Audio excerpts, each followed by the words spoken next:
Studio mics are open. Good evening, and welcome to the North Georgia GMRS Regional Net. This net takes place every Thursday night at 7:30 p.m. I would like to thank everyone who has made the North Georgia Regional Net North Georgia GMRS the most popular and active GMRS network in the country. This evening we are live from Studio Vanguard, and we are linked in with the following repeaters. Tonight we're live on Columbus, Watkinsville, Flagship, McDonough, Jersey, Lula, Noonan, Roan, Toccoa, Peachtree, Dallas, Zebulon, Ocala with a light snowfall, Cades Cove, Lookout Mountain, White Oak, Ottawa, Mount Roosevelt, Fort Mountain, Chattanooga, and Georgetown. Tonight, our RF coverage encompasses approximately 41,000 square miles. On the net, you can talk about your day's activities, radio equipment, or anything else you think we'd like to hear. This is a family-based network. We'll be talking about that tonight, so we encourage you to get your family involved. Guest check-ins are welcome from anyone with a valid FCC call sign. Once the floor is open, it is permissible to address other members of the net by name or tactical unit number. Your FCC call sign is only required when you sign in and sign out of the net. Also, you can tune in on our YouTube channel and follow along the live stream. You can tune in after the net to watch your appearance on the network and hear how you sound to us right here in Studio Vanguard. If you do, be sure to like and subscribe, maybe even leave a comment so that we know you are watching. Tonight's topic, we're going to talk about family involvement, getting your family involved in radio. Unlike amateur or having a ham license, your GMRS license allows anyone in your immediate family to get on the air using your FCC call sign. Many of us just have one license for our entire house. So tonight we'd like to hear from you about how you get your family interested and involved in picking up a radio. What about friends and family? Yeah. Why not? Just not. They can't. I can't use your call sign. Well, you shouldn't. Can't. Shouldn't. Yeah. But friends, family, anybody that has a valid FCC call sign, right? True. Yes. There you go. But I think that's important. A lot of us are radio nerds, but not everybody is, and that's okay.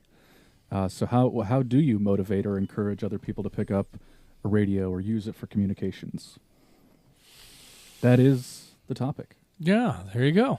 All right. Well, did we identify this time around? I think we need to do that All right. again. Well, since you're the host, why don't you start? All right. This is WRWM 344, Blue Ridge 63. My name is Mike.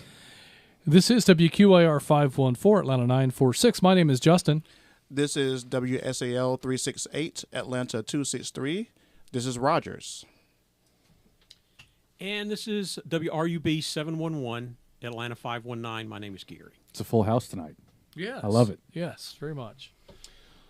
All right. Should we take check-ins? Well, let's see if we have any. Should we check on some announcements? Let's check on the announcements first. Yeah. You're right. Yeah. You're right. I'm getting out of order. I'm new at this. Rogers, what do you have for us? All right. Well, this is Rogers, WSAL 368, Atlanta 263, with the weekly announcements. The Northeast Bunch will have their lunch meetup at Rooster's Cafe in Dahlonega on Wednesday, January 29th at 11 a.m. We are back on our last Wednesday of every month routine. All NGGMRS members are welcome. For more info, please contact Bobby, ATL 403, or Joe, Gainesville 44. The Peachtree Corners Brunch Bunch will have their monthly meeting on February 15th. This will be held at JR's Log House Restaurant, located at 6601 Peachtree Industrial Boulevard. Please join Pamela and Ernest on February 15th and contact Pamela or Ernest for more information, and that is Atlanta 848 and Atlanta 849. The next Westside Luncheon will be February 8th at 11 a.m. at Taco Mac. The address is 2650 Dallas Highway, Suite 110, Marietta, Georgia, 30064. Come join the Rabbit Hole Gang for some good food and fellowship. Let me break. Since the January West Side Luncheon got canceled, do we get to eat twice? Who knows? Who knows? If you show up, I'm sure they wouldn't. I think you turn should order down. one Yeah. for there and another one to go. That sounds like a plan. Yeah. Why not? Why not? Let me break for a second. All right, and the weekly nets here. The Nets Rabbit Hole Net is Sunday, February 2nd. Early check-ins are at 7 p.m. and the net begins at 7:30 p.m. Our topic will be announced sometime next week. With the new year, the ladies' net is getting a makeover. The ladies' net will now be roundtable style with rolling check-ins. Don't worry about being late or too early. Ladies, just take a seat at the table on the first Monday of the month from 7:30 p.m. to about 8:30 p.m. The next net will be Monday, February 3rd, starting at 7:30 p.m. with the closing round about 8:30 p.m. or so. The kickoff topic will be Valentine's Day. Tuesdays on the northern region of the network feature our Skywarn net. This is a training net for Skywarn spotters and is available only on the Chattanooga area of the NGGMRS network. Wednesdays feature a short ERC net at 8 p.m. This is a roll call net and is closed to NGGMRS members. This net is for ERC members only. Please refrain from checking into this net unless you are an ERC member. The regional net is on Thursdays and covers a variety of topics, and that is what you're listening to right now. Let me break. Come experience the Friday Night at 9 Simplex Challenge every Friday night, starting at 8 p.m. on the Monument Repeater. Join your hosts Dana, ATL 250, and Jonathan, Gainesville 78, and test your radio's reach in the world of Simplex. And also a special announcement. Drum roll, please. There it is, there it is, there it is. Yeah. For amateur licensed folks, beginning Friday, January 24th, come and join the new Friday Night at 9 2-meter Simplex Challenge on the N4KHQ repeater at 146.835 megahertz, starting at 7:30 p.m. Your hosts, Jonathan, Gainesville 58, and Mark, Rome 12, will guide you in a directed net, testing VHF frequencies, where we will continue to practice the plan. We hope to hear you there. The Chattanooga Amateur Radio Club continues to offer free classes and workshops on a variety of topics. For those interested in obtaining their ham radio license, there are now multiple licensing classes available for all levels, technician, general, and extra. Check their website at w4am.net for the new list of classes and workshops. And the website for that is www.w4am.net/workshop-registration.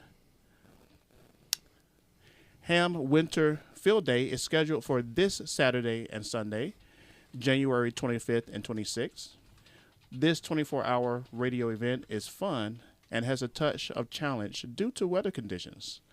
Ham radio operators and non-hams are welcome to attend and have fun with us.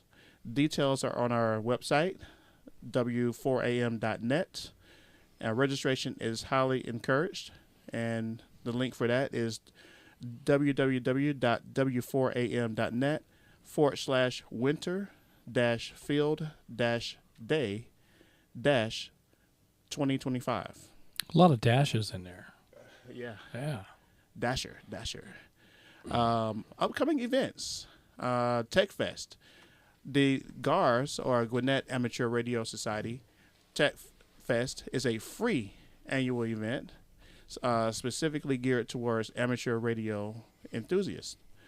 This event provides an excellent opportunity for individuals to learn about the latest developments in amateur radio technology, share knowledge and experience, and network with other amateur radio operators. Attendees can expect to see demonstrations of various types of equipment and attend presentations and workshops on a variety of topics. This event is great for anyone interested in amateur radio, whether you're a seasoned operator or just getting started.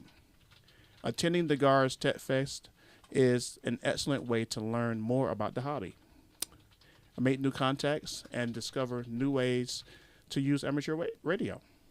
The date for that is February 1st, 2025. Open to the public from 8:30 a.m. to 3:15 p.m. Ham exams are from 9 a.m. to 11 a.m. And the final prize drawing is at 3:15. Let me break. The 43rd annual Dalton Ham Fest is coming on February 22nd. This will be 8 a.m. to 2 p.m. There is a $5 entry, and this will be at the North Georgia Fairgrounds. 500 Legion Drive, Dalton, Georgia, 30721. If you have any other questions or comments or news to share, please send an email to justin@NGGMRS.org. We are the North Georgia GMRS Network. This is WSAL 368, Atlanta 263. And back to you all. All right. Well, thank you for all that, Rogers. Good stuff. There's always a lot happening. So much going on, yeah. So Winter Field Day is yeah, you're still down. Yeah, it's good. We're good. Yeah, Winter Field Day is this weekend, so that's pretty cool. Now, it's my understanding if you're going to participate in the Chattanooga area Winter Field Day, they have an indoor location this year. So you don't have to freeze your tuchus off like we have at the Chester Frost-Free Park in years past. It was not frost-free from what I heard. It was absolutely not frost-free. So, but nonetheless, it should be a good time, and it's a great opportunity to learn a lot about radio. They'll be operating in several different bands, and somebody might even have a GMRS radio up there. So definitely, if you have the opportunity, get more information from the W4AM website, and go hang out for Winter Field Day. You don't have to be there for 24 hours. But, you know, if you're busy all day and you can't get there until 10, 11 o'clock at night, they should still be there operating all through the evening Saturday night and up until early afternoon Sunday. So have a good time with Winter Field Day. That's not me on the key. That's not me. It's not I. Are you still on the key? Nope, I'm off of that. There you go. There we go. All right, let's acknowledge our YouTube check-ins, and then I'll take more. All right. All right, before we take more check-ins, I'm going to go ahead and acknowledge a string of YouTube check-ins, and then we'll open it up for additional check-ins. So before the first YouTube check-in, we have Atlanta 810 who wanted to check in. So John, I've got you in the log. I'm going to leave you as in, and we'll get to you in a little bit. If you aren't going to be able to stick around, then you can let me know. From YouTube, we had WSFB816, a guest from Virginia. We had WRHW640, Nelson, a guest. We had WRYQ727, Miko from upstate New York. We had Chattanooga 69, Ronnie from Rossville. The Velvet Elvis, He's joining us on YouTube tonight. Atlanta 1150, Tony from Canton is a YouTube check-in. Dallas 592, Michael in Dallas, watching on YouTube tonight. Atlanta 927, Connie in Buford, as well as Atlanta 355, Damon from Canton, are YouTube check-ins. Lisa, Dallas 21, is watching on YouTube, and Atlanta 894, Chris in Snellville. And that concludes the round of YouTube show. Oh, we got one more. Mark, Rome 12, slipping in right at the buzzer. Mark, I've got you in the log, sir. So with that, we'll go ahead and open it up for additional check-ins. Let's start with Zello check-ins. Zello check-ins only. If you are holding a radio, please hold your traffic. Zello check-ins, please call net control.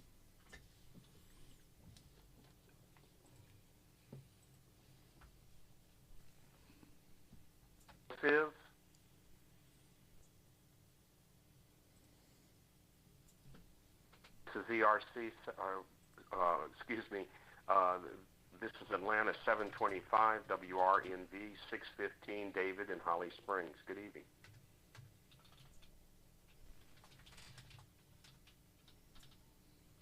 This is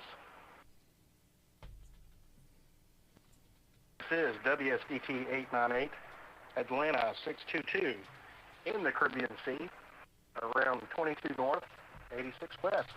If you're interested, headed just around Cuba on a cruise, headed back to Galveston, Texas. Everybody have a great night. Yeah, Chuck told me.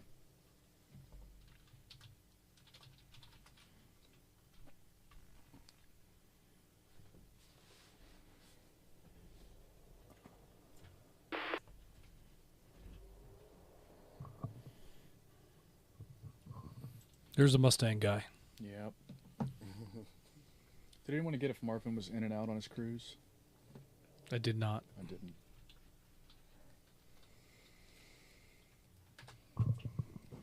Atlanta 622, Marvin. I got most of that. Sounds like you're in a warmer place than we are, enjoying the weather on a boat. Were you in and out tonight, or did you want to participate as in?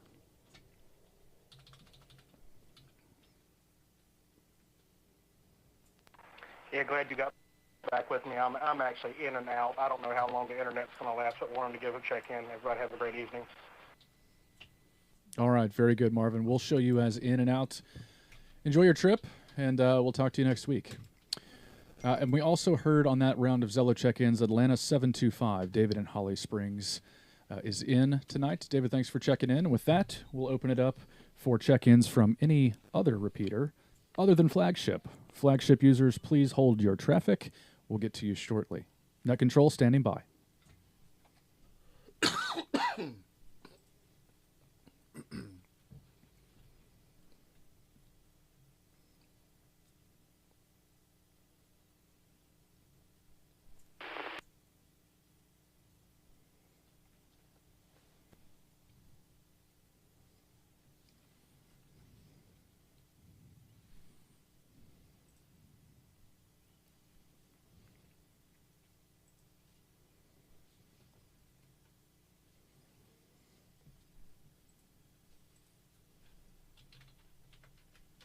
Did I not go out?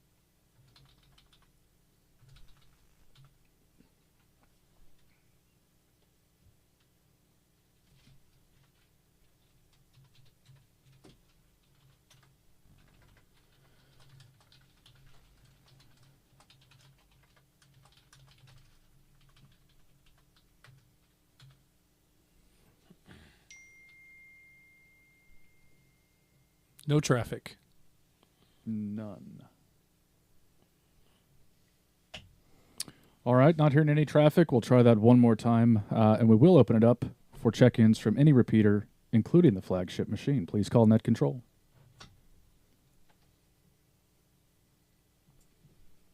This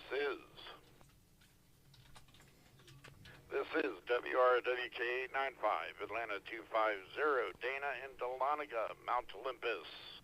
And I'll be, well, I guess I'll stay in tonight, even though I don't know what the topic is.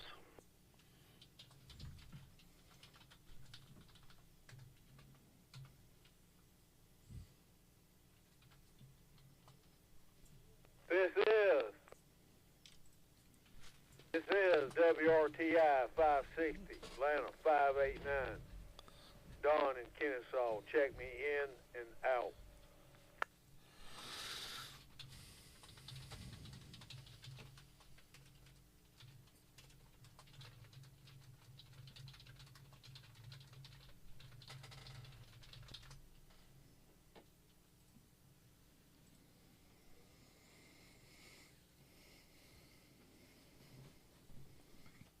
It could be a short night.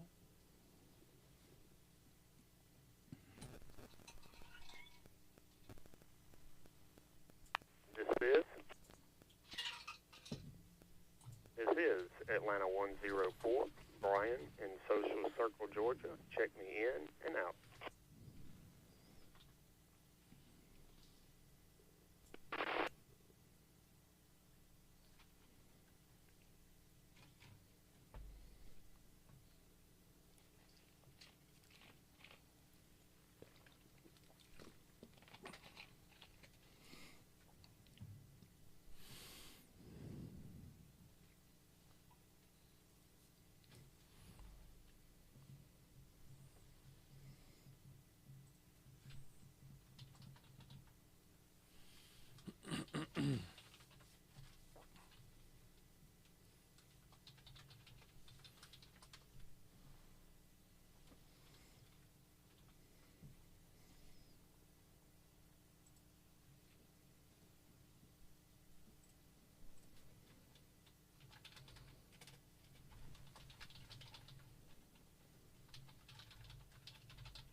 All right, Net Control will acknowledge the check-ins we heard, as well as a couple additional YouTube check-ins. On RF, we had Atlanta 250, Dana in Dahlonega is in with us tonight. And then Columbus 25, Peter in West Point is a YouTube check-in. WRWY456, Dave in Rogersville, Missouri, checking us out on YouTube tonight. Thanks for tuning in, Dave. And then Chattanooga 181, Joseph in Cleveland is a YouTube check-in.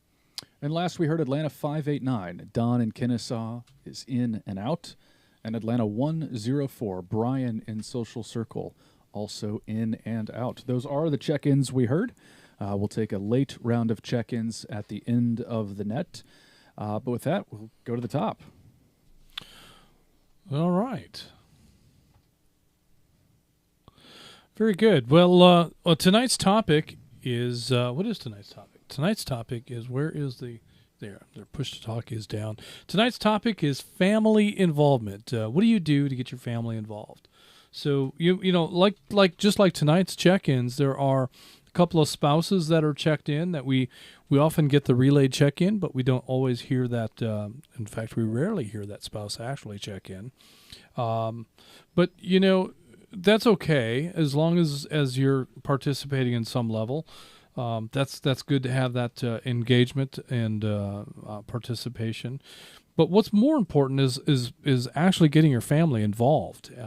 Whether you come on the net or not is interesting. But what I'm more interested in is, you know, whether you get your family involved, maybe in simplex, whether you use your radios in the campground, if you use your radios where you're out hiking, where you're out on the trails with the quads or with the 4x4s. How do you get your family involved in radio? And one interesting benefit that we have in GMRS radio is that we have a license that allows us to involve our family just with one license, whereas in amateur radio, each individual operator has to have their own license. So if you're strictly a ham radio operator and you want your son to play radio with you, he has to get a license. In GMRS, if you're a GMRS operator and you want your kids to play radio with you, or if you want your spouse to be able to reach you while you're in the back of the property, or whatever the case may be, that's all covered under your license. And so one of the benefits that we enjoy, in fact, Part 95, Subpart E, Rule 1705, Section C, talks about any individual who holds an individual license may allow his or her immediate family members to operate his or her GMRS station or stations. Immediate family members are the licensee's spouse, children, grandchildren, stepchildren, parents, grandparents, step-parents, brothers, sisters, aunts, uncles, nieces, nephews, and in-laws. Let's break. That's the official rule covering family members in GMRS. So that's a lot of people that are even in-laws. So you don't necessarily have to live in the same roof. It doesn't say anything about that in a rule, that family members have to have the same address. So if you want to be able to speak with your parents that live across town or live in another county or even another part of the state, if they've got radio coverage, they can operate under your license. So let's definitely get our family members involved. If you got family that's visiting from out of town and they see that you're out hanging out in a garage on a radio on a Thursday night and want to know what's going on, invite them to come on the air and participate. So we don't necessarily require membership from folks that are participating in a net. We just want to hear that you're out there and that you can reach the repeater. And so, I mean, if you're a member, that's cool.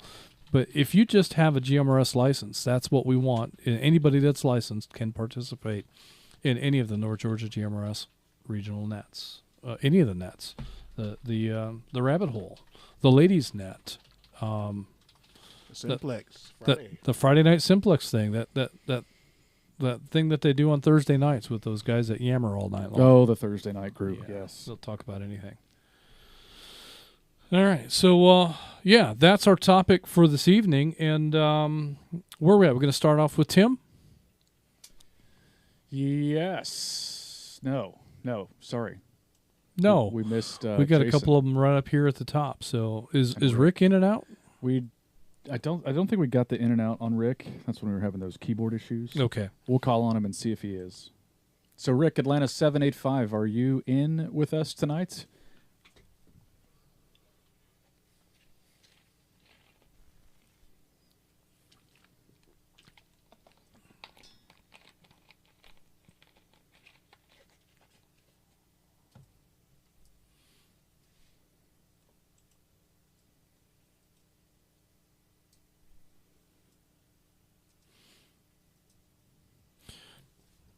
Say no.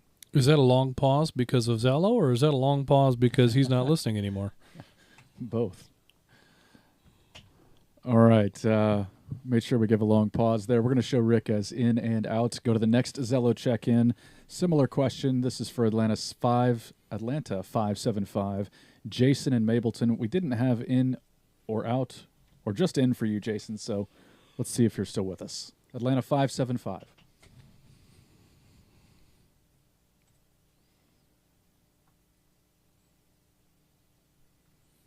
Yeah, I'm still with you guys. As far as the topic of getting family members involved, my wife just shakes her head when I go run around with my walkie-talkie, so she's definitely not interested in it. But my youngest nephew is definitely interested in it. He moved to South Carolina, and his wedding was 2 days after Hurricane Helene went through that area, and we ended up having to get walkie-talkies to communicate because cell phone reception was so bad and so spotting. So I had mine. He grabbed one from a local Target, and we were able to keep in touch through that as we were trying to make new plans to get the wedding to go through. And fortunately, it did. In 2 days, we got brand new everything set up for him during that emergency.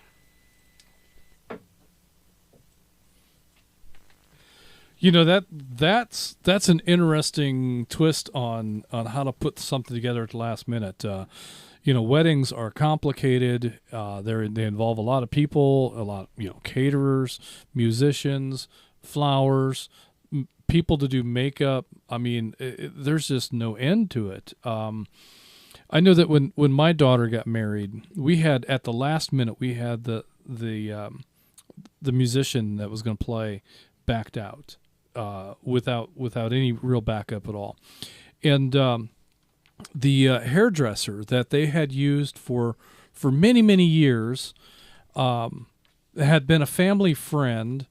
And I don't understand the deal there at all. But had planned on being there to do hair for the bride and for the bridesmaids, and just at the last minute, the hairdresser backed out, and said he had to go out of town on a trip, and just weird stuff. So I mean, all of those things we were able to deal with, but having your world turn upside down and a hurricane blow away all the chairs and the tables and maybe even the venue, and what are you going to do about stuff? Because if the caterer's business is gone, what are you going to do about that? And I mean, even your alternatives, so many places were damaged, and even if they weren't damaged, employees had their own crises to deal with. And so the last thing they were worried about was cooking food for somebody's wedding. So I could just imagine that must have been a Herculean effort to put everything into play to make a wedding happen 2 days after the hurricane. Jason, how much deviation from the original plan were you able to pull off? Anything from the original plan?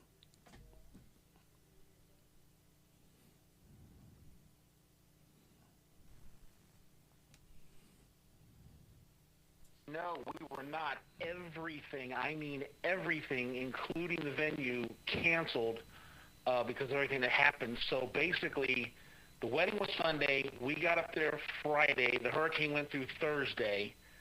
We found an old barn that got converted into a sound stage. We used that for the venue.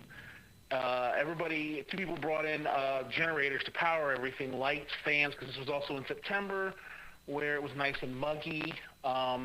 We found a friend of the family's owned a barbecue company. His store had no power, but he had a pit that he could hook up to his trailer hitch and tow out there. So we had barbecue for food. And a friend ran to Walmart or Kroger somewhere and got some cupcakes for desserts. We just ran all over town for any place that was open to get anything. We had to make signs pointing people where the place was at because it was kind of tucked away off the main road. But, yeah, we got everything done, but nothing from the original plans survived. Wow. Wow, and a wedding is such a big deal to the bride. So I could just imagine the what she had to forfeit, what she had to sacrifice in terms of her dreams for that wedding. Hats off to you and the family for making that happen.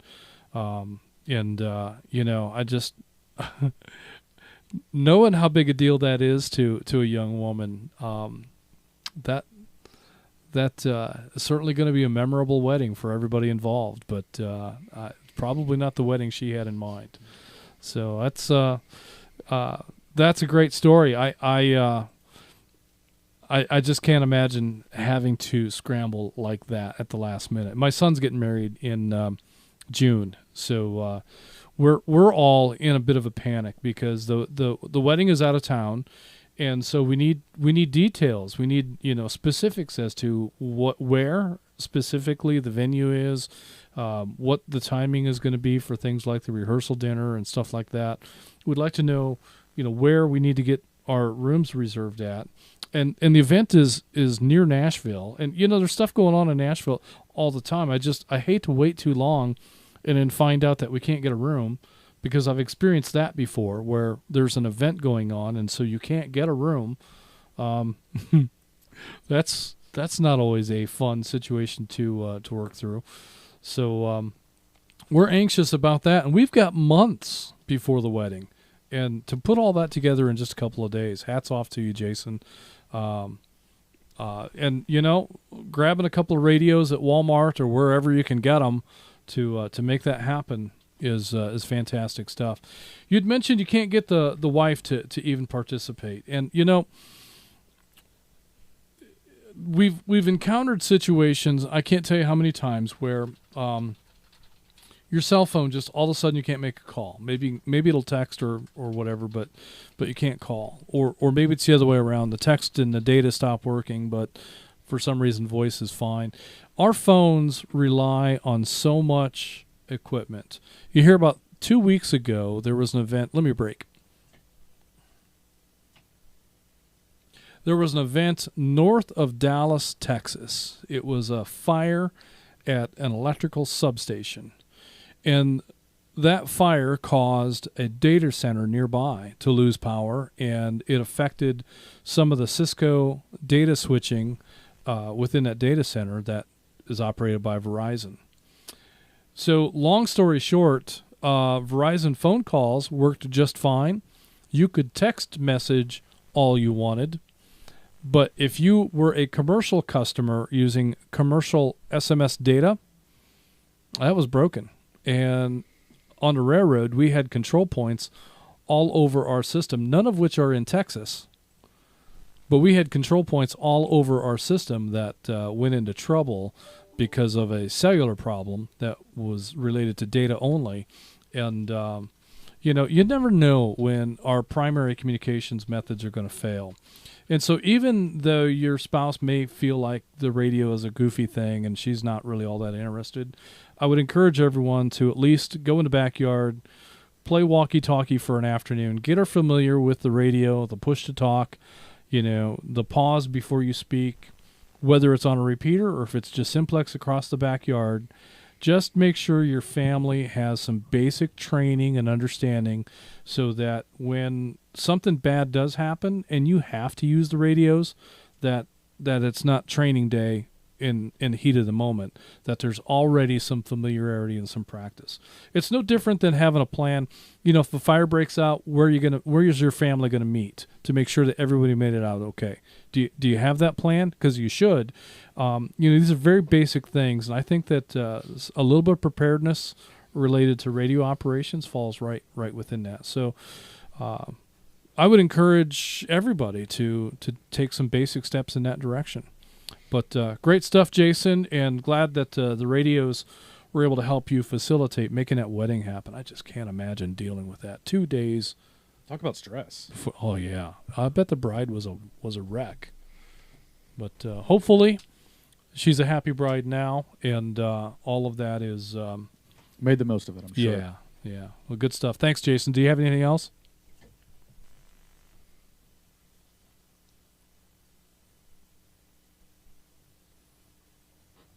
I was just going to say the bride, she rolled with the punches. She laughed through the whole thing, so she was happy with that.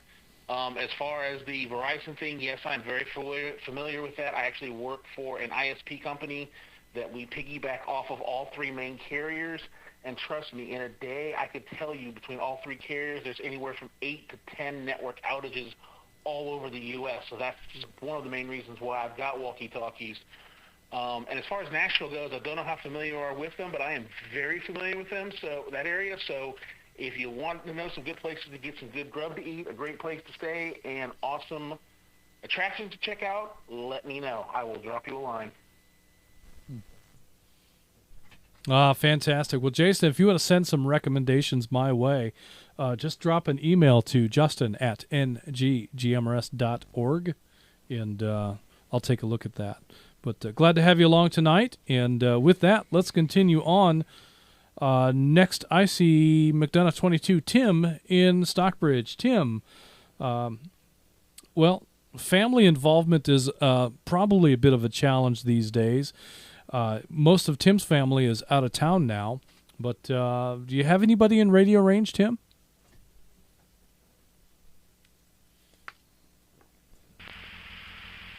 Well, good evening, everyone in Net Control there. Good evening, Justin.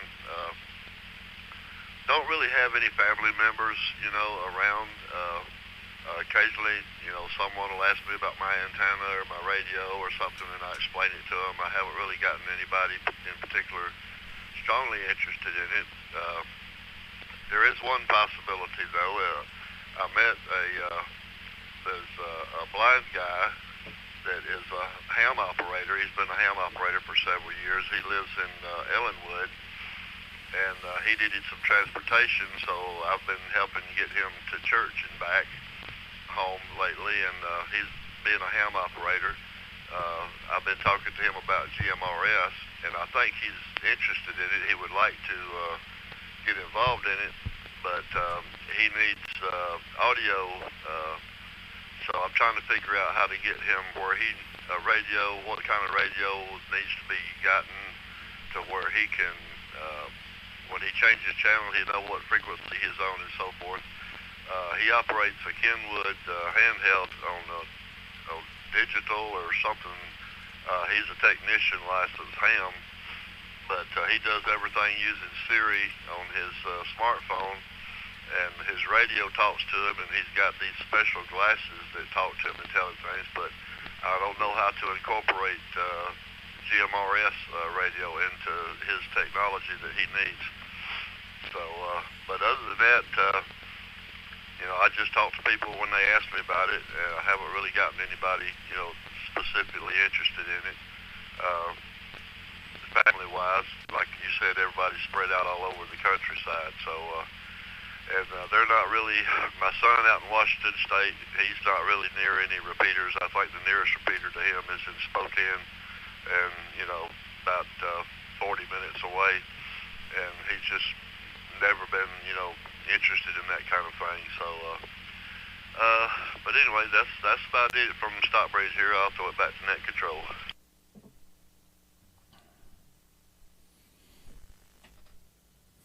Very good. Yeah, I think in your with your friend that's blind, one of the things that strikes me about GMRS radio, especially if you're in a stationary situation, once you've got a base radio, or even if it's a handheld, if you can hit the repeater, because I know that Tim, you've been able to operate a handheld from your house for many years with great coverage, and so whatever radio it is, basically once they've got it on that repeater, really the only thing to worry about after that is the PTT and the volume.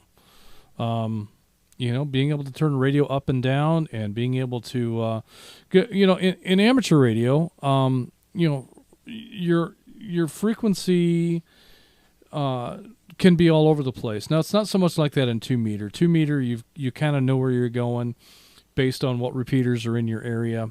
And if you're traveling, you generally look to see what repeaters are going to be in your route, and what you should have programmed ahead of time. And the same is true in GMRS. I mean, but if you're stationary, I'm monitoring the same repeaters all the time whenever I'm here. I'm not switching to listen to different repeaters, even in 2 meter. I've got 3 that I listen to, and that's really about it. There's a couple others I can hit from here, but I just don't have any interest in those repeaters. There's one repeater that has a lot of traffic on it. There's another repeater that I listen to sometimes on Sundays for nets, unless we have a net going on. And then, so on the 2 meter side of things, it's much the same. Once you know where the frequencies are, it's, channel up, channel down, in your channel selection, and to those pre-programmed channels. So GMRS should be, for the most part, just as easy. Then when you get into things like HF, that's a whole different animal. And I can't imagine operating HF being sight impaired, but I'm sure it's possible, and I'm sure there are hams out there that do it, but I don't know anything about how that would be done. Do you know anybody that's sight impaired? I don't, but some radios give you that the audible tones and everything, or the audible speech, channel up, channel down, or whatever. So. Oh, that's right, and they'll even announce the frequency that you're on too. So if you enable that annoying feature, right. It might not be annoying if you're sight impaired. So, good point. I'd forgotten that those do that. That's a good point. Yeah. Yeah. It makes them more accessible. Yeah. So I don't know. That's interesting stuff, Tim. And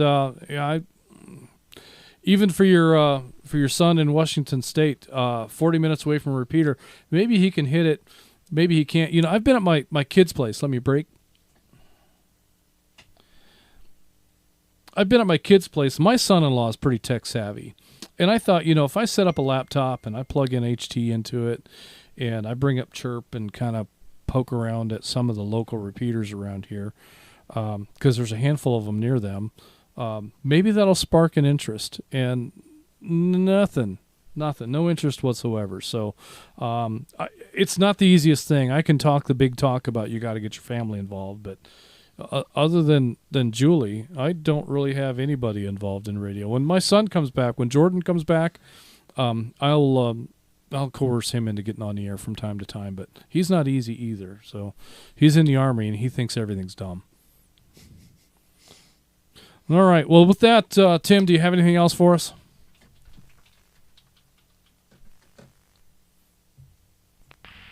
No, Justin, but you made some interesting points there, and I'm definitely going to follow up with it and see if I can find a way to get him involved in the GMRS side of things. He just lives in Ellenwood, and I think he would be able to contact the McDonough repeater.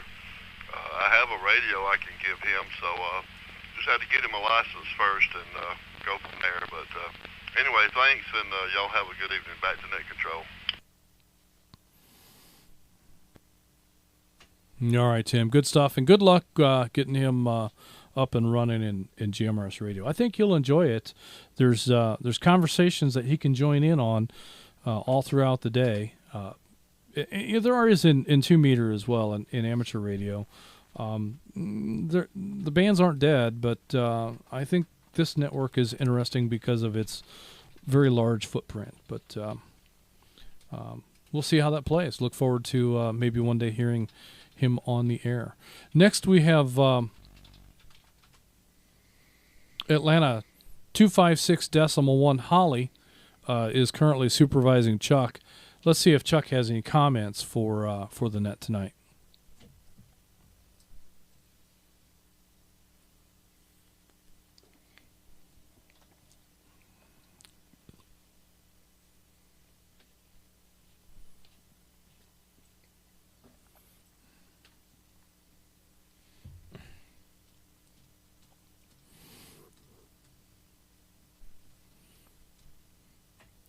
Atlanta 256.1 Holly. Do you think you can bring Chuck to the radio and have him explain his family involvement? At least How he gets people involved? How he gets Holly involved? Oh, yeah. How about it, Chuck? You out there? He's out there. Well, good evening, guys. There he How is. y'all doing? Rogers, hey, long time no talk to. Good seeing you. Hey, I involve Holly in everything. We go everywhere. We go to Home Depot. We go to PetSmart. And when the weather's good, she even goes to our luncheon at the last Wednesday of the month. I think it's going to be a little cold this time, but yeah, that's about it. And my kids are all across the country, so they're not getting involved in anything.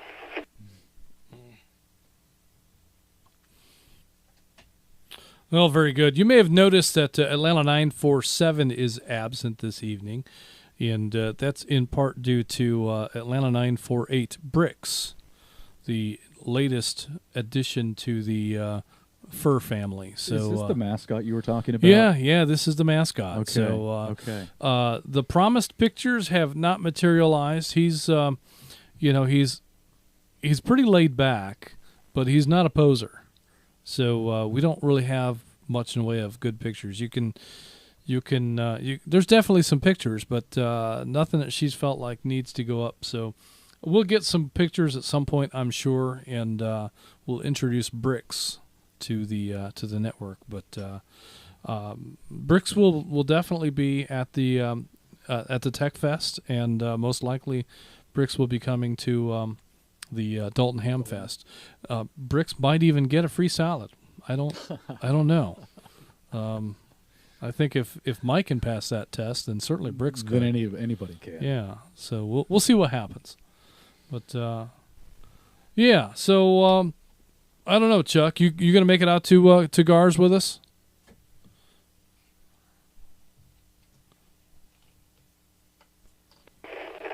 To what? The Tech Fest. Tech Fest. The Gwinnett Amateur Radio Society Tech Fest on February. Is it February 1? Yeah, February 1. It's a week from Saturday.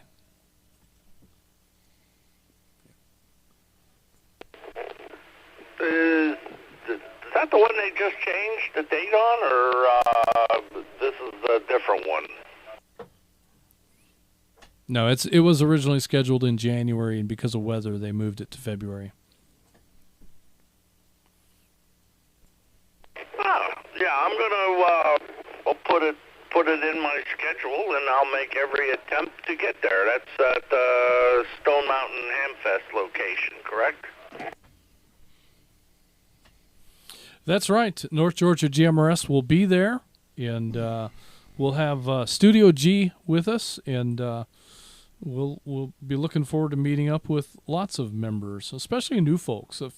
If you're new to two-way radio, GMRS radio, this is a great place to learn more about GMRS and about amateur radio. It is amateur radio focused, but we'll be there, and it'll be a chance to meet some folks and learn more about who we are and what we do and what this amateur radio stuff is all about. So, all right, Chuck. Well, look forward to seeing you out there, and well, thanks for hanging out with us. And Holly, you make sure he behaves.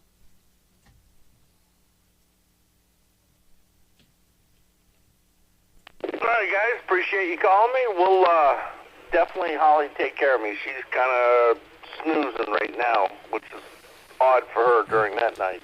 But we'll talk to you later. You guys have a good one. Enjoy the net. All right, Rogers, you want to call on John? Yeah, John, Atlanta. We're not on there. We're not on there. There you go. Yeah, John, Atlanta 1-1. John, are you out there? I need to move that light. I need to get it mounted up high.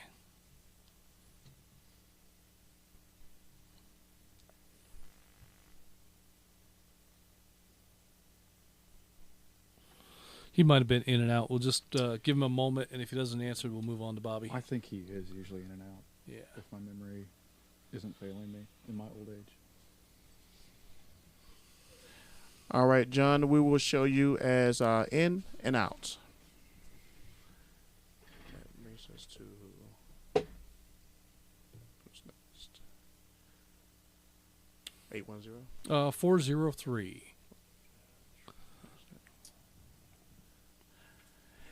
Which brings us to Atlanta 403. Bobby. Bobby at the Vortex. Are you out there?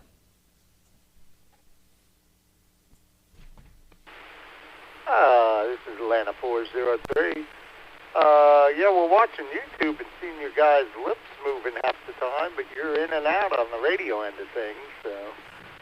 But, yeah, I don't have any family up here. Both my brothers are down in Florida, and they're too far away from even the Ocala repeater. And I keep trying to get my cat, Alley Cat, on the air, but she just, them little paws just can't push the button. So, you know, she does her thing, and I wish she could, but, yeah, you know, I don't have too much family involvement with this. Yeah, the GMRS thing is my family. So. Back to you.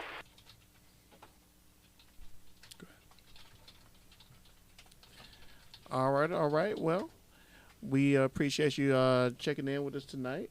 Are you buying that? Have you ever seen a cat that can't push buttons?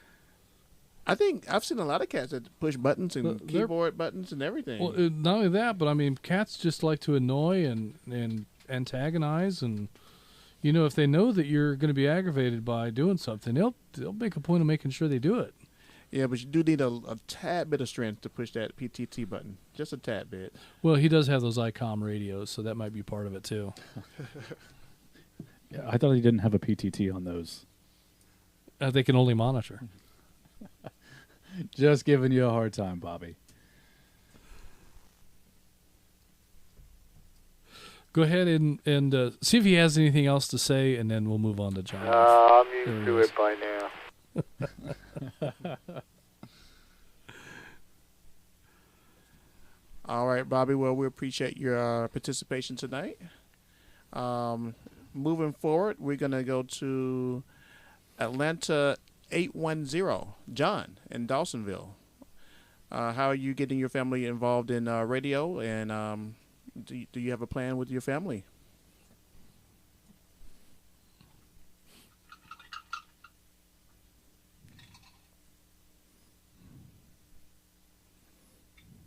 What was he in the middle of? He just dropped the kid off. Wrestling. Just dropped it Wrestling. off. Wrestling. He wanted to be in, but something may have changed. Yeah. Well, I tell you, Atlanta 810 is probably busy watching Little John at wrestling. But I'll tell you, there's nobody in this network that has a greater commitment to getting family involved than John. John and Victoria have led the kids net for almost 2 years, and their kids are very regularly involved in radio, and we don't hear them on the air as often probably as Little John would like, but we do occasionally get to hear the kids on the air, and maybe we'll work something out to get maybe a little bit more of that on Thursday nights. But we'll see After how wrestling season, maybe. Maybe after wrestling, yeah. And that's the challenge, is that with our kids, sometimes they're so busy. And John's kids are little, but they're still very busy. Just imagine when they're teenagers, they won't even have time for John and Victoria. But for now, I think that John's focus is to enjoy the time he has with the kids, because we all know how fast they grow up, and that's important stuff. So my hat's off to John, both for getting his kids involved in radio and Victoria too. We've heard Victoria on the air plenty of times, but and for his commitment to family. With John, family is first, and the radio is definitely not his priority. Although he does get on the air quite a lot, but he does show an absolute commitment to his family first. I admire John for that. So with that, I think, we still have some more. We've got, next we have Atlanta 725, David in Holly Springs. David, do you have any comments for family involvement on GMRS Radio?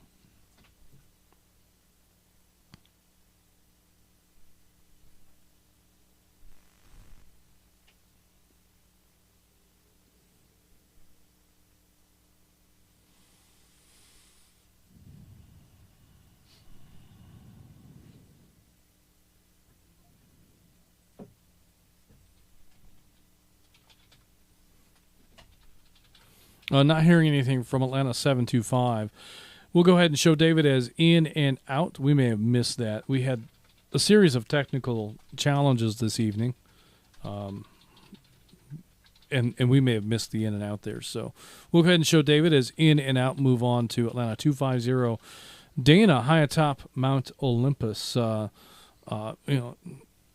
Dana probably has some raccoon family and some bears and probably some other wildlife up there high atop Mount Olympus. Dana, do you ever consider sharing your radio with the raccoons?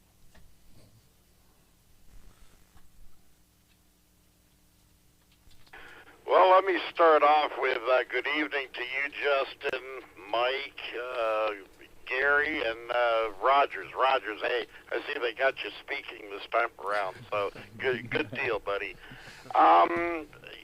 I get my no to the animals, number one, but I did arrange to get my neighbors involved because of that whole plan that we have, and I'm going to actually furnish the HTs for them. Let me break.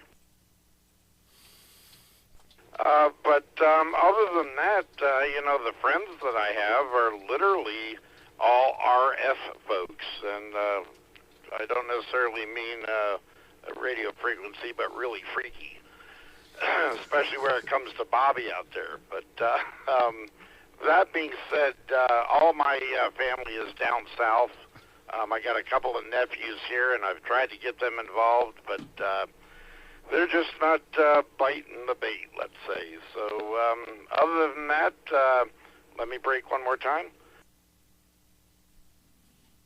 I know my co-host on the Friday night at 9 Simplex Challenge, he's gotten his wife involved, Alex. She has become our announcement girl. So kudos to her for that, and she does a really great job. But no, other than that, I don't have any kids myself, so that's a no-go. So I'll have to pass it back to y'all. All right, Dana. Well, I know for sure that the raccoons are perfectly capable of operating a radio. You know why raccoons have black eyes? Oh boy. Oh, I didn't key the. You weren't even going out. We wasn't even going out. Yeah.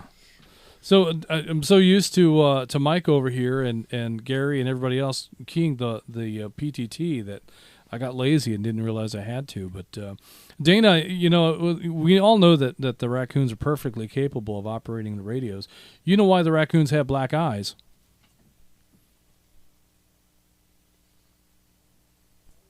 No, sir, but I guess you're fixing to tell me. Well, that's from mouthing off to the bears, but very good. Well, I suppose if we can't get the raccoons involved, getting your neighbors involved is the next best thing, and just having that emergency, that contingency, that if something happens and our conventional communications are down, that's really what it's all about. That's what brought most of us to GMRS Radio. Most of us are here. Many of us are here because we were concerned about the conventional communications networks and their reliability. And time and again, we've all given up our landlines. Do you have a landline? I do not. Do you know anybody that has a landline? Not at the top of my head, no. So even if like your parents still had a landline and have do you remember when we used to have the phone hanging on the wall in the kitchen? Oh yeah. All right. With a long cord. Yeah.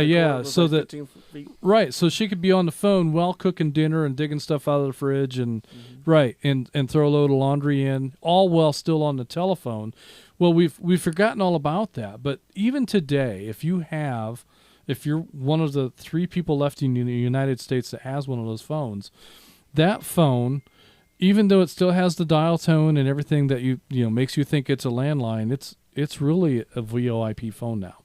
It's just that instead of having an internet-based phone in your house, the VoIP equipment is at the telco site, but there are no analog telephone lines left in the United States. That's kind of sad, actually. It truly is. What about the occasional payphone that you see out in public? How are those handled? I'm certain that those are, they may be a POTS line connected out there in a field, but as soon as that gets to any kind of telephone equipment, it's being converted to digital, and it becomes VoIP. Okay. And so one of the ways that you can know is if you're on one of those phones and you hear that latency, that delay. Yeah. That's the analog to digital conversion that's happening, and sometimes it's packet handling. So in the digital world, you break apart a data stream of voice, an analog signal. You break that into packets of data,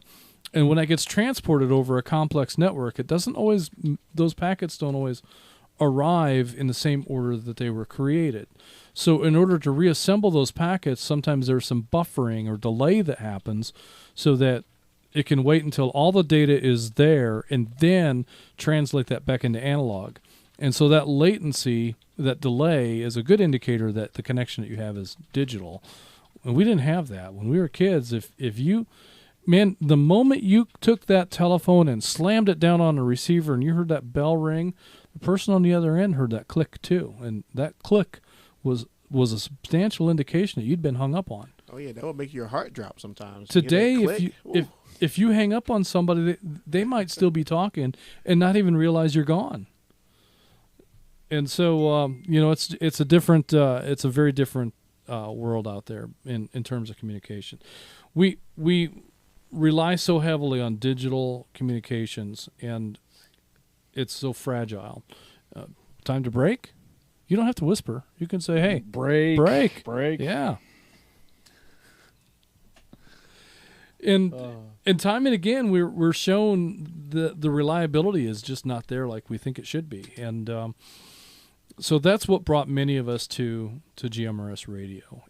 But it's if you're the only one in your family that's using it, it's kind of a half measure, because if you do get into a situation where you do have conventional communications gone, and your family is like, I'm not using that radio.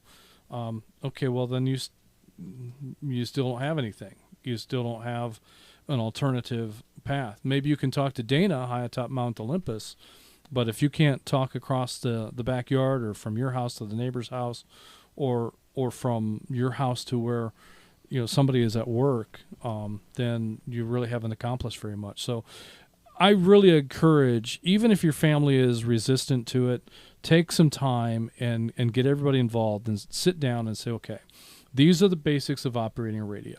This is how you change a channel. This is the frequency or the channel that we use, mostly because of the base radio, the repeater that we're near. And, have some conversations about some very basic operating procedures, and then practice. Even if it's simplex across the backyard, just practice a little bit of radio operation, so that, and do it regularly, do it quarterly or monthly, whatever makes sense, so that if something happens, your family can be comfortable and knowledgeable and familiar with using a radio as opposed to a cell phone. It's very different. The push to talk thing is not an easy concept for some people to just pick up on. It's not natural like the cell phone is. And that's why I love the Simplex challenge on Friday nights, because even Simplex to Simplex, radio to radio, there's still challenges that you have to overcome. Even if it's just you trying to talk to your spouse down the street, there may be obstructions. Someone may need to get to a higher ground so that you can be reached over a greater distance. So it's a little bit more than just like the convenience of a cell phone. You pick it up, you press a button, and the person is there. Sometimes they're not there, and sometimes you may need to move to a different position, or they may need to. Right. But that's why I love how Dana, always preaches practice the plan. You have to practice that individual plan for your family and see, what your RF coverage is in your neck of the woods. Yeah, and one of the other things that the Friday Night at 9 has shown us is that you may week after week after week after week have reliable communications between you and another station, and then all of a sudden you don't. And conditions can change, and the weather, solar activity, aliens from space, I don't know what it is, but there's a million things that can have an impact on the quality of your signal at any given moment. And one signal, one transmission may sound crystal clear, and the very next one is all garbled because a truck went by somewhere. Who knows why? But radio can be a little bit challenging, and especially when you're dealing with simplex and you don't have the horsepower that you might have if you were working off of a repeater. Simplex can be very finicky, but you learn a lot. I mean, you've learned a lot about operating from your position and what it takes to be able to get a clear signal into another station and into the repeater. So that's a great opportunity to broaden your own radio skills, and it is skills to know, that if, like around here, I can hit flagship just fine in a front yard with an HT. Out on the tiki bar deck, probably not. Anywhere off the deck, not happening. So it's just noise. You can get into it, but it's so noisy nobody wants to answer you. And, you've heard those calls. People call out, can I get a radio check? And you can just barely, if you can improve your signal, yeah, that's a good idea. 420. If you can improve your signal and get a better quality signal into the repeater, or even for simplex, then you should absolutely do that. And if you know that you're operating from a position that has a horrible signal and you can move, you absolutely should. to continue to operate and produce a horribly noisy signal is that's just a poor form, and we should do better than that. And most of us do. I mean, most of us, once we realize that that they're not hearing me very well, take it upon themselves to make some effort at improving their signal. Well, that's what my situation was. At the beginning of last year when I first joined, I was trying to get into the simplex challenge, and Dana was like, "Well, we hear a station, but it's nothing but static out there." And I really took that to heart, and I'm like, "Well, what do I need to change? Do I need to change my location? Do I need to change my coax cable?" And it was all of the above. All of it, yeah. And so once I changed, then everything became kind of crystal clear. But you have to be willing to go through those steps. You may have to go a mile in a different direction or a few feet. Well, that's why we brought you in here, so we could get your signal quality improved a little bit. Hey, I appreciate it. Loud and clear from Vanguard. Loud and clear, yep. All right. Well, that is the end of the roster. Mike, what do you think? Let's go ahead and acknowledge some of the YouTube check-ins that we have, and we'll take a late round of check-ins. All right. Sound good? There it is. Couldn't find my PTT for a second. It's right there where you left it. It is. All right, let's acknowledge the last batch of YouTube check-ins. I have WPYW627. Oh, that's Scott. Atlanta 379 in New York. We have Atlanta 592, Peter from Dawsonville. Atlanta 391, Scott in Covington. We've got Blue Ridge 64, Side Salad in Blue Ridge is a YouTube check-in. Blue Ridge 94, Eric in Blairsville joining on YouTube. Chattanooga 84, Jim in Hickson. And Atlanta 830, Arthur in Dawsonville are also listening on YouTube. And then we had one additional guest check-in on YouTube. That's WSET 603, Londia in Covington, Georgia. Thanks for tuning in on YouTube tonight. And with that, let's go ahead and open it up for late check-ins. If you'd like to check in, or if you're already in and you have questions or comments, please call Net Control now.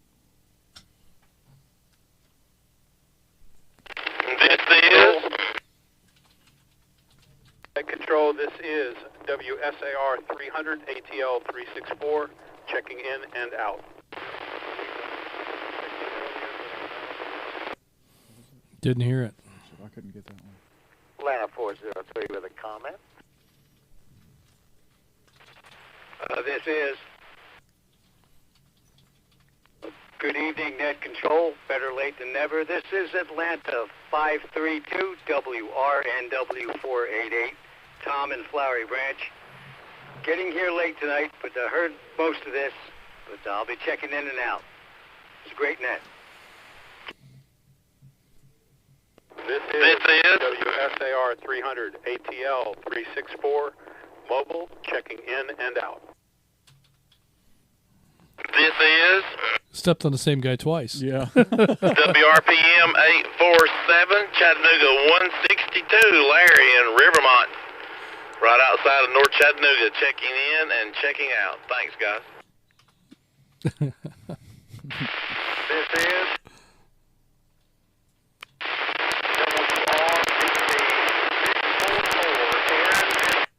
Oh, I couldn't pull it I out. heard Aaron. Something 244.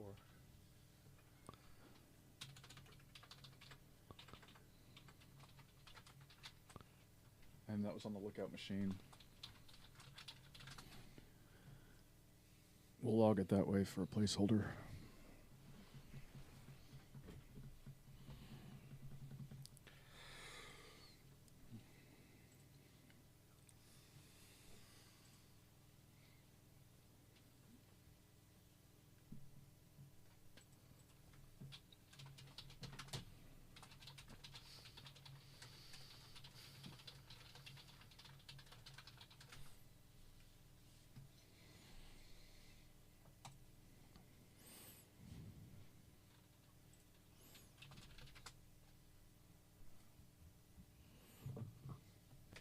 Should we? Are there any Call YouTube it comments that are worth bringing to the air? Or saw somebody up there briefly that made mention of being at Winter Field Day. Oh, I didn't even see that one. You want me? I asked if anybody was doing Winterfield Day. Okay.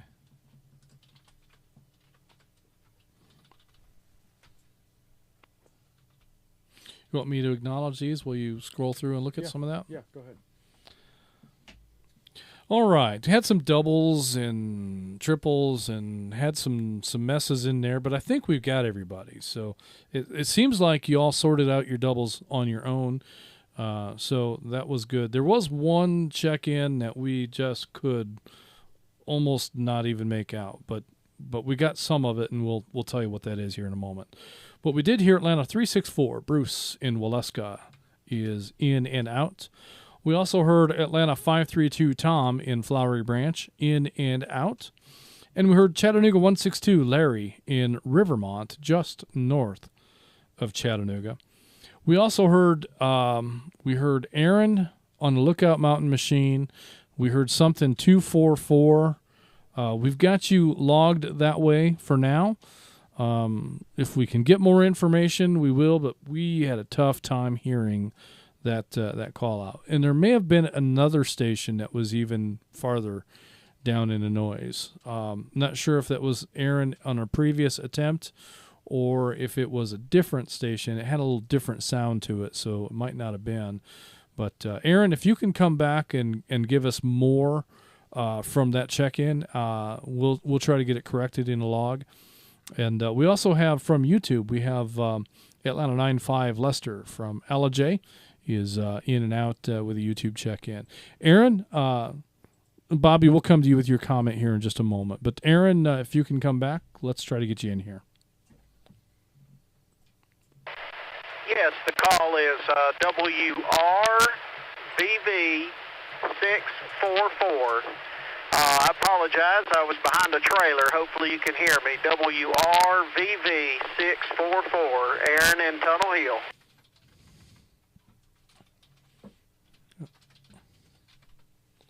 All right, WRVV644, Aaron at in Tunnel Hill.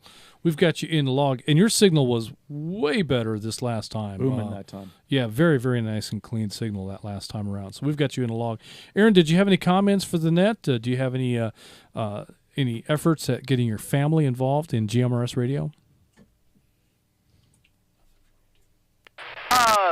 I do have some efforts in getting them involved in it. It's going to take a little bit of time to get some radios pushed out.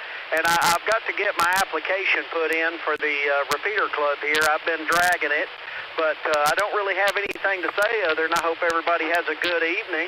And stay as warm as you can and be safe out there. WRVV644. All right, Aaron. Well, we're glad to have you along tonight, even with as a guest without a membership. Glad to have you in here, and glad to know that you are making some effort at getting your family involved. I think that's very important in terms of the emergency alternative communication that so many of us have come here for. So good stuff. Glad to know that. Let's go next to Atlanta 403, Bobby at the Vortex. Bobby, do you have comments for the net tonight? Oh, yes, sir. Just a quick one. In addition to my ICOM radios without the push-to-talk button, I, too, still actually have a landline, if you can believe that. I can believe that. WRAT 241, Atlanta 403, clear. Well, Bobby, I'm glad that you came back with that little tidbit of information, but no one in Studio Vanguard is surprised. I said I can believe that. Yes. we all sat here thinking, yeah, that seems about right. That checks out. Yeah. So got the little RJ11 plugged into the wall, and so what style of phone is this? Is this a desk phone with a long cord, or is this something mounted on the wall in the kitchen? Tell me more about your 1973 vintage landline.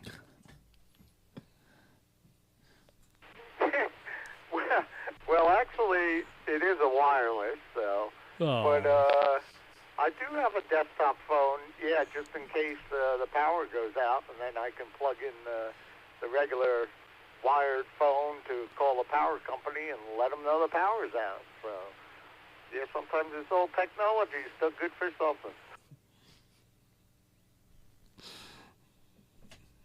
Well, that's very interesting stuff. You know, they've got smart meters all around here, so the power company knows that the power's out before I know the power's out.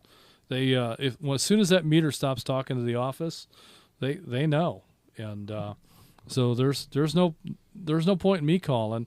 And so here's the other thing that the power company knows.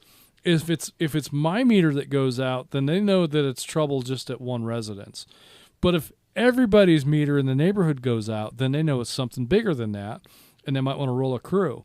And if it's not just this neighborhood, but a bunch of neighborhoods, then they know it might be trouble with the substation. And so based on the number of meters that go dark all at once, gives them a pretty good idea of where they should send their trucks to troubleshoot.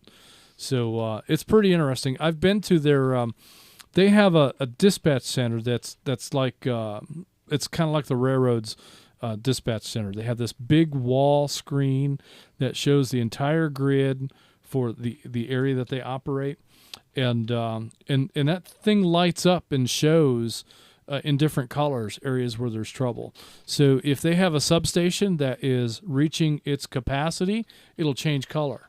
If they have a substation that's tripped out, it will alarm on their board and it turns red. I don't know if it flashes. They didn't want to show me anything that was actually in trouble because, you know, they're all about keeping people's lights on and stuff. I'm imagining like the submarine dive alarm, you know, with the red flashy light. I'm imagining all sorts of bells and alarms ringing. Yeah, but you know, it's one guy in a room with that manages the network for like 5 counties. Wow. So it's really sophisticated system, and like if one meter goes out, if my power goes out here, he doesn't do anything. The computer sees that, and it will dispatch. It'll automatically generate a trouble ticket and dispatch whatever the computer thinks is appropriate for that event. The only time the operator gets involved is if it's something substation level or higher. And then he needs to, the system will also generate trouble tickets, but he needs to kind of grab those tickets and get involved in the dispatch. So, fascinating stuff. It's amazing what the power company can do, and you know, they probably can hear everything that goes on in your house through Alexa and the power meter somehow. I don't know, tinfoil hats and all that. But glad to know that you still have the landline. That landline's not listening in on him. It probably is, because, you know, right underneath the surface of that landline is all that digital equipment. But yeah. And Bobby, we do need to know: is it a party line? Do you have to wait till somebody gets finished talking before you talk on your analog line, or do you have a clear line? You know, it's a princess phone. No, it's a clear line. It's not a princess phone. I got wireless phones, but yeah, the plug-in one is just a desktop phone. So. But hey, what can I tell you? Old technology works, so that's the way it goes. Love it. All right. Well, this is the guy that carries the Motorola StarTAC phone. And if you don't know what that is, I love the StarTAC. Google search will show you exactly what I'm talking about. Yeah. And yeah, so good stuff. Glad to have you along, Bobby. Thanks for that little tidbit. And good to know. Landline does still exist, and Bobby is one of the 3 in the United States that still has one. So it might be more than 3. There could be as many as 4 or 5. 7? Unlikely. Unlikely, but that's it. That's where we're at. So that's oh, you got the words up there. Do you want to do it? No. You're the host. All right, I'll run it through. Yeah. All right, this concludes the North Georgia GMRS Regional Net. This week we had a total of 67 chickens, including myself and Net Control. Net Control will now be returning the repeaters to normal use. Everyone who signed in should sign out. If you're watching on YouTube, don't forget to like and subscribe. And remember, comments on the video help show engagement to help our channel grow. Thank you for allowing us to serve as your net control this evening. Good night, everyone. This is WRWM 344, Blue Ridge 63. My name is Mike. And this is WSAL 368, Atlanta 263. My name is Rogers. Atlanta 946, WQIR 514. My name is Justin. And this is WRUB 711, Atlanta 519, Gary. We are North Georgia GMRS Network. And we are clear. Good night, everyone.